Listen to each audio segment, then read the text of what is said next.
Alors, Claude Meunier-Berthelot, vous avez écrit plusieurs livres sur la question de l'éducation et de l'instruction nationale, et ces livres ont très très bien marché parce que, à mon avis, il n'y a pas beaucoup de gens qui sont sur ce créneau-là, voulant dire par là qu'il y a peu de gens qui se soucient réellement de ce qui se passe dans l'éducation nationale, ou qui s'en soucient mal.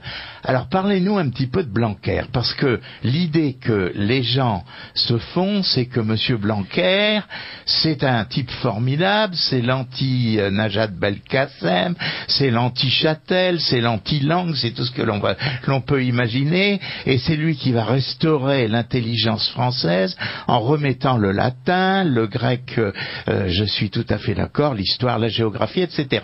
Alors, vous avez une analyse qui se départit très très très très très nettement de ce qui est dit dans les journaux entre guillemets de droite ou de la mouvance de Radio Courtoisie par exemple. Et alors, qu'est-ce que vous pouvez répondre à cela?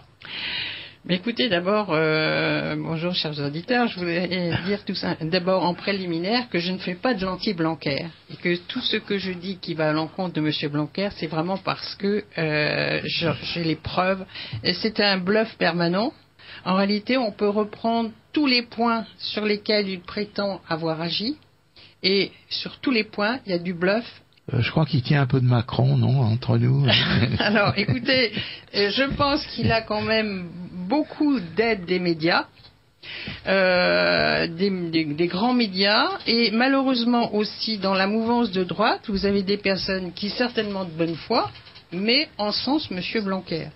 Or, M. Blanquer n'est pas l'homme qui va redresser la situation. D'ailleurs, même à la limite, il voudrait le faire, qu'il ne pourrait pas, parce que la destruction du système éducatif est une destruction programmée, lente, méthodique, qui se fait par étapes, et lui, il arrive à la fin d'un processus, si vous voulez. Oui, ça, vous rappelez toujours que ça remonte à la réforme Wallon-Langevin, d'après-guerre. Tout ce qu'il peut dire va forcément tomber à plat. Toutes les mesures qu'il prétend prendre tombent à plat, parce que aujourd'hui, par exemple, le personnel n'est plus formé pour, par exemple, faire la lecture par la méthode alphabétique. Mais je voudrais auparavant vous parler des dictées, si vous voulez, parce que ça, ce sont des choses auxquelles les gens sont très sensibles, la méthode de lecture et la dictée.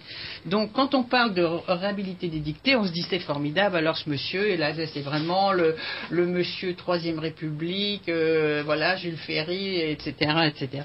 Alors, moi, je reprends les termes de cette note de service du 26 avril 2018. Il est dit à l'école élémentaire, la dictée doit s'installer chaque jour. Alors on se dit formidable. Alors bien sûr. Il revient à des notions formidables.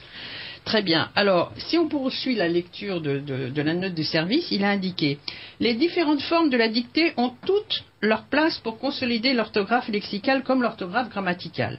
Autodictée, dictée de mots ou de phrases préparées, dictée raisonnée, dictée visant un contrôle de connaissances. Donc ce sont les formes de dictée dont parle M. Blanquer. Donc ce n'est pas un texte, si vous voulez, lu. Oui, bien sûr. Alors, comment vous interprétez ça? Alors justement, une autodictée, c'est le fait pour l'élève de réécrire un texte qu'il a préalablement pris par cœur. Donc, mémoire. Vous voyez. Alors, en ce qui concerne la dictée préparée, il s'agit par exemple de faire recopier à l'élève des phrases et de lui demander de remplacer un mot par un autre.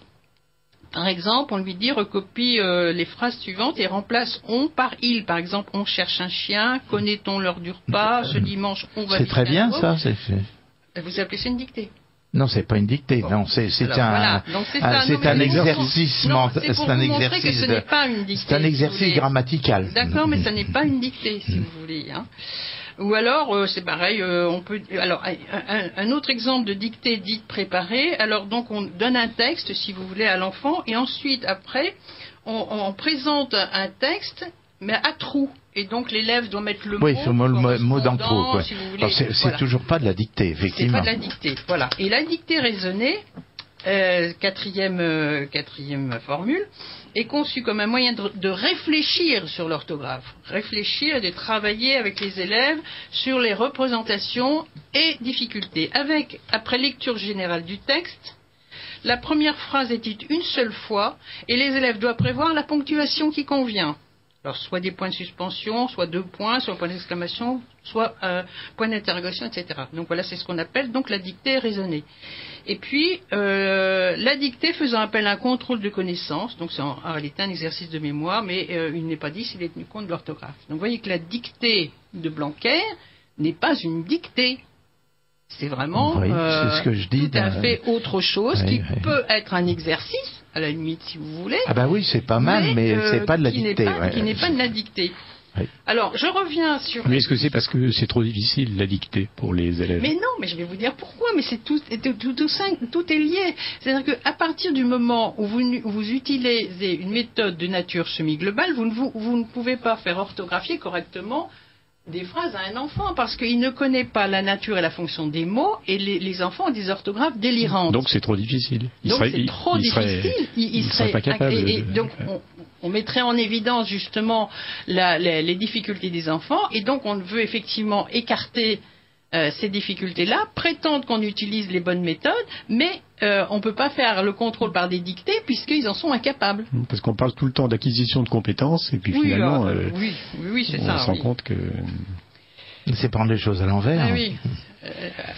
Alors, oui. Oui, il y a des questions, deux Magali. messages d'auditeurs. Une auditrice, à quoi sert de détruire l'école? Par quoi veut-on la remplacer? Et un auditeur, quel est l'intérêt de détruire l'école? N'est-ce que pour une certaine élite et pas pour d'autres? Oui, alors là, il aurait fallu que j'ai un peu plus de temps pour parler de ça, effectivement. Alors donc, on est en train effectivement de détruire notre système éducatif, du système éducatif pour nos enfants, mais on construit un système éducatif performant pour les réseaux d'éducation prioritaire. Mais là, il faudrait que j'ai effectivement beaucoup. On en a déjà parlé, déjà parlé. Il faudrait que j'ai beaucoup plus de temps, mais effectivement. L'objectif à terme du système, c'est de faire en sorte que les immigrés deviennent l'élite de la nation et que nos enfants soient les larbins. Donc, si vous voulez, c'est une politique qui accompagne la politique de grand remplacement qui a été dénoncée notamment par Renaud Camus.